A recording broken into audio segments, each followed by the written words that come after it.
نعمت کے ہوتے ہوئے تم پر اللہ تعالیٰ کا حق یہ ہے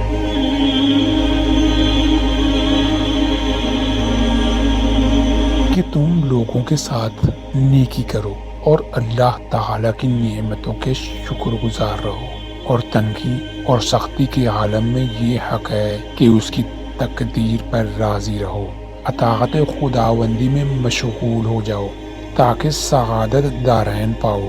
پرہیزگاری سے دین محفوظ ہو جاتا ہے اور اللہ کی تقدیر پر راضی ہونے سے حسن یقین کا پتہ چلتا ہے۔ بے شمار لوگ ایسے ہیں جو اپنے بچاؤ کے لیے تدبیر اختیار کرتے ہیں، مگر تقدیر کا وہی ہیلا ان کو منہ کے بل گرا دیتا ہے۔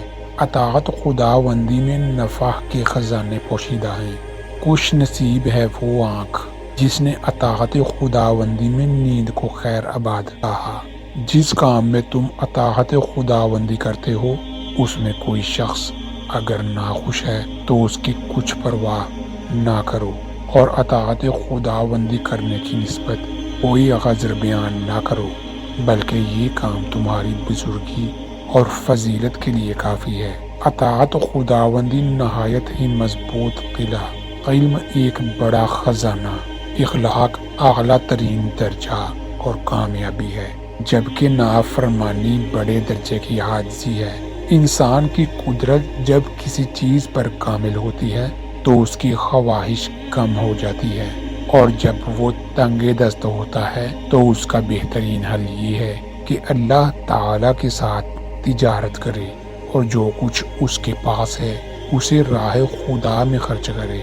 حضرت علی علیہ السلام فرماتے ہیں، لوگوں کو تقویٰ سے زیادہ کسی چیز کی تاکید نہیں کی گئی، اس لیے کہ یہ ہم اہل بیت کی وصیت ہے۔ حضرت علی علیہ السلام نے امام حسن سے فرمایا، بچے کا دل خالی زمین کے مانند ہے، جو بھی اسے تعلیم دی جائے گی وہ سیکھے گا، لہذا میں نے تمہاری تربیت میں بہت ہی مبادرت سے کام لیا، قبل اس کے کہ تمہارا دل سخت اور فکر مشغول ہو جائے۔ حضرت علی علیہ السلام فرماتے ہیں، خیر و عافیت کے 10 جز ہیں، ان میں سے 9 جز خاموش رہنے میں ہے سوائے ذکر خدا کے، اور 1 جز بے وقوفوں کی مجلس میں بیٹھنے سے پرہیز کرنے میں ہے۔ حضرت علی علیہ السلام فرماتے ہیں، جو شخص اپنے کو لوگوں کی پیشوائی و رہبری کے لیے معین کرے اس کے لیے ضروری ہے کہ لوگوں کو تعلیم دینے سے پہلے خود تعلیم حاصل کرے اور آداب الہی کی رعایت کرتے ہوئے لوگوں کو دعوت دے قبل اس کے کہ زبان سے دعوت دے، یعنی سیرت ایسی ہو کہ زبان سے دعوت دینے کی ضرورت نہ پڑے۔ حضرت علی علیہ السلام فرماتے ہیں، ہر وہ شخص جس کی تمام کوشش پیٹ بھرنے کے لیے ہے اس کی قیمت اتنی ہی ہے جو اس کے پیٹ سے خارج ہوتی ہے۔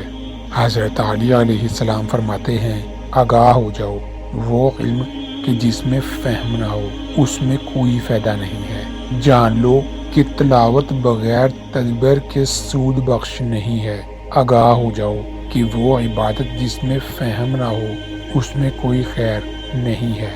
حضرت علی علیہ السلام فرماتے ہیں، وہ شخص جو جہاد کرے اور جام شہادت نوش کرے اس شخص سے بلند مقام نہیں رکھتا جو گناہ پر قدرت رکھتا ہو لیکن اپنے دامن کو گناہ سے آلودہ نہ کرے۔